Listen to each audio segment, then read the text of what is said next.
Chapter 2. An old friend and a new enemy. Gilda has been a friend for some years. We knew each other way back in time, but let's focus on the now. I stand there in my living room drinking coffee and say, "Come in." As I was too tired last night to even lock the door, Gilda walks in after pushing the door open. I stare at her and say, "Well, it looks like I have an unexpected guest." She turns and says, "Well, I had to visit my favorite dweeb." I roll my eyes at her comment. It was typical of her to say it. And then tell her to make herself something. Just tell her to make herself at home, get herself some coffee or something to eat. As she does so, I begin writing. I write out of a faint attempt to preserve my sanity. My dreams are a breeding ground for nightmares. Pain toils itself around my mind, like a snake constricting its prey. My breath is more erratic. Fear now clouds my hollow dreams. I finished writing, just in time to see Gilda come up and take a seat next to me. "So, Nighttail, what you been up to this far out?" What she was referring to was me being this far out in the woods. I turn and say, "I've just been conducting some research is all, Gilda. It's nice, though, to see my favorite griffin." I say with a sly smile, and she holds a slight blush. We talk back and forth for a few hours, and before she left. I look back on our conversation we had earlier that day and smiled. I felt a fondness and I felt a happiness I haven't felt in days. I then sighed, got up and walked into my study and began writing. I looked over data. I looked over all of the data that I had accumulated over the last few years. I ran experiment after experiment. I knew I was close. The answers were there. I just had to find them. I was on log 387, and the log said, "Why were these dreams happening? The nightmares. They had claimed Luna. What were their origins? The last time someone like me had been overwhelmed with such dark fragments, they went insane and killed quite a few people. At that moment, I realized I was battling against the clock. Maybe I was overthinking things." After some time had passed, I just sat in my study, not doing anything. I had a cigarette in my claw and a glass of wild turkey on my side, looking over all of my logs, comparing them to each other. Over the years I've been alive, seeing how far my mental state had deteriorated. So over the years, my mental state had probably deteriorated pretty far. I sat in silence. The silence lulled me. And then I felt my eyes grow heavy.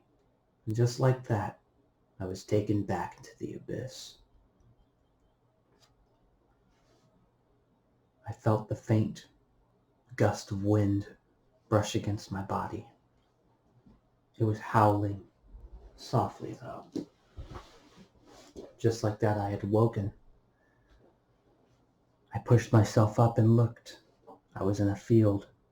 I felt a few of my joints popped as I looked around.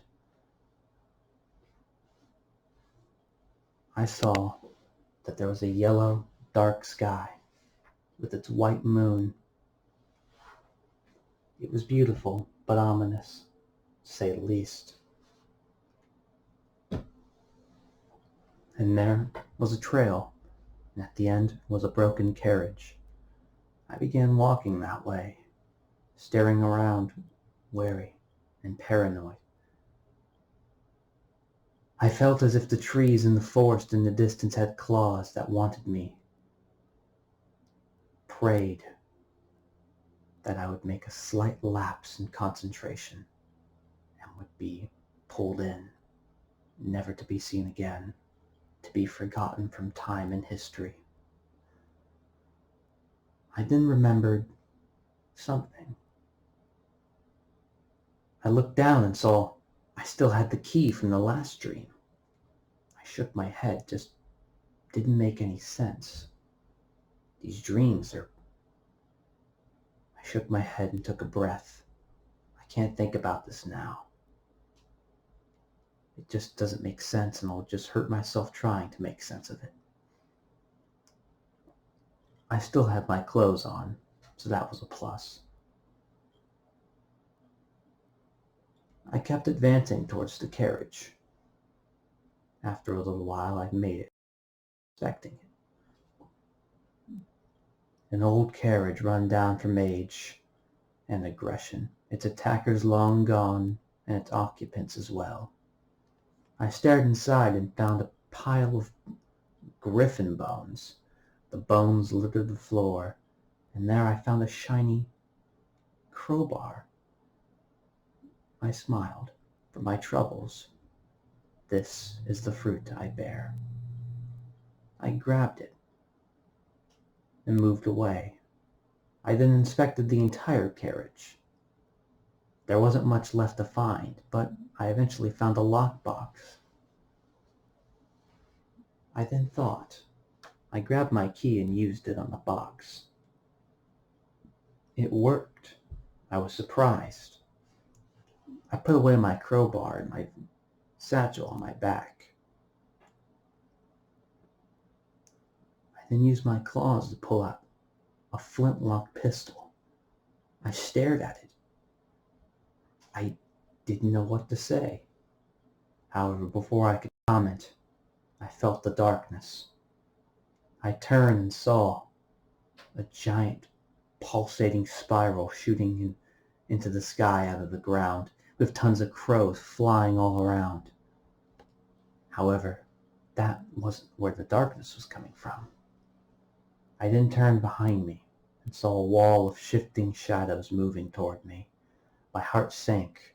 I turned to fly and flew, trying to escape from the terror that awaited me. And I knew I wouldn't make it. I flew down quickly, landing and grabbed a stick. I tore a cloth from my clothes and wrapped it around the stick.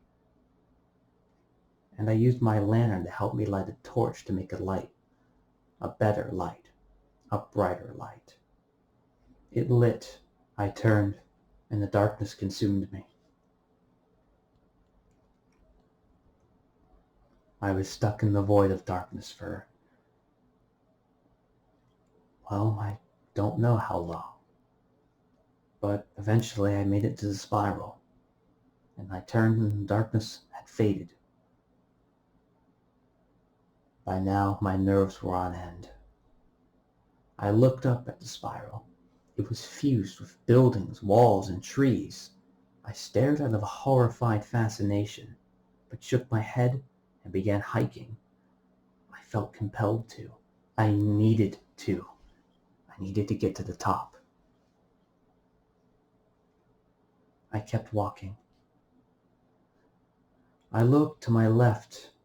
The walls, they were lined and pinned with papers and old news articles. So, I read a few of them, stopping every once in a while to take a break. It had been 3 hours. 3 hours since I was walking, since I had started. I felt as if I had made significant progress. However, just then I felt as if I was being hunted. I felt and knew something else was here. I turned every which way. I had been hiking for 3 hours, until now I had felt the presence. My heart was beating like a pony galloping. My fear was erratic, fast, screaming, but my rage was evident, the fury of it radiating off me. It made an aura of itself. I was so enraged and tired. of constantly having things chasing me. I was all of these until I saw my hunter, my stalker. It was a lumbering mass of skin with two soulless black eyes, with arms and legs big as pillars, its chest as big as two bears fused together, with three mouths, with rows of sharp teeth, all smiling. I turned, knowing I'd have to fight. I'd have to press. I stared at it,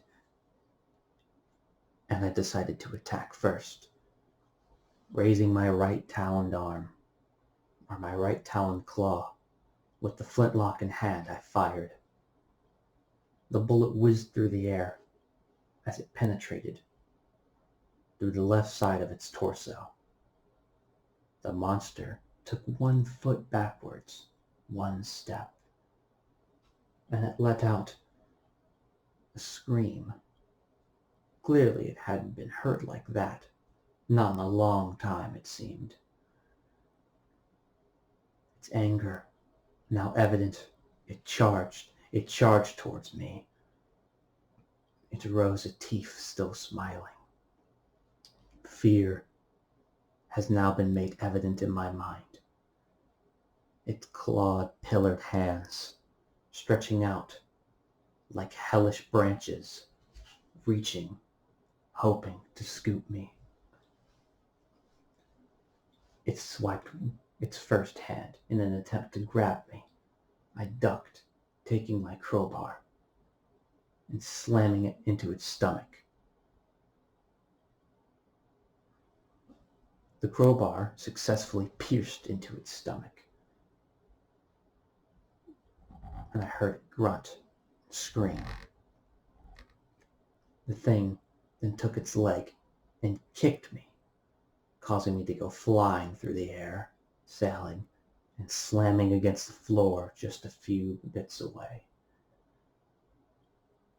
I then pushed myself up, turned, and ran. I ran and jumped and got behind some cover, which was just a broken down wall. I sat there breathing hard, and I could tell it was looking for me now, moving up, hiking ever so slowly, listening carefully. I then opened my pack and looked through it, fear evident. After a while of just digging through, I had found something. That bottle of alcohol I had been drinking, Wild Turkey. I knew what I had to do. Taking my lantern and ripping another rag, another piece of cloth from my clothing, I began concocting a contraption, which, in simpler terms, was a Molotov.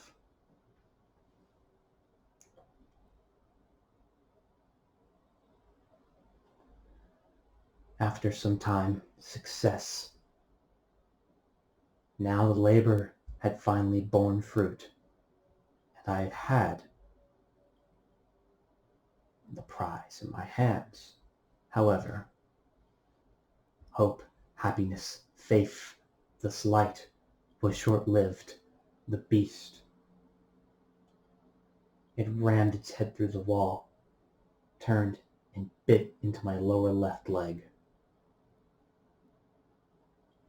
right where my thigh was, and I screamed and shrieked. At that moment, I was in the attempt to light the Molotov, which I had once the lantern had turned on. The Molotov had been lit. I turned, fear, anger, irrational. I couldn't think through the pain. So, on instinct, I turned and slammed the Molotov into the thing's face. Fire, erupting, bursting. The thing moved backwards, screaming and shrieking. I then got up and limped. It tore a decent chunk of flesh out from my side. I began limping, and I stared at the thing as its face was on fire. I then moved, attempting to fly into the air, but realized my wing had also been hurt in the assault. My adrenaline now mustered. I moved, charged the thing. It lumbered near the edge, and I gave it the assist. I barreled into it, causing it to move back and fall backwards, tumbling down into the depths from whence it came from. After some time, I had made a small makeshift bandage and began making my way up to the top. Once I was there, I saw something. I don't know what it was, but it looked like me. I was at the top, and I found me sitting at a desk faced away. Walls and walls upon walls that reached into the sky of just notes, data, logs, all there with me. Then the thing turned. Before I could see its face, I fell to the floor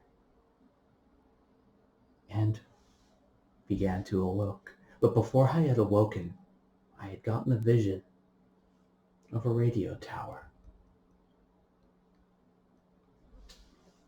I'd been awake for the past 20 minutes, standing just at my desk, sitting, writing. The dreams, they're coming together. I'm seeing a picture, however it is faint. My time is faint. It's just time. I feel like I know something, but I can't tell what. I then turned, realizing I had to do something. My desperation evident, my fear even more evident. I began writing a note to the only one I knew that could have an answer. I wrote a note to the two Celestial and Lunar sisters. Dear Princess Celestia and dear Princess Luna. I wrote 2 separate notes, and then, once I was done, my new goal was made clear.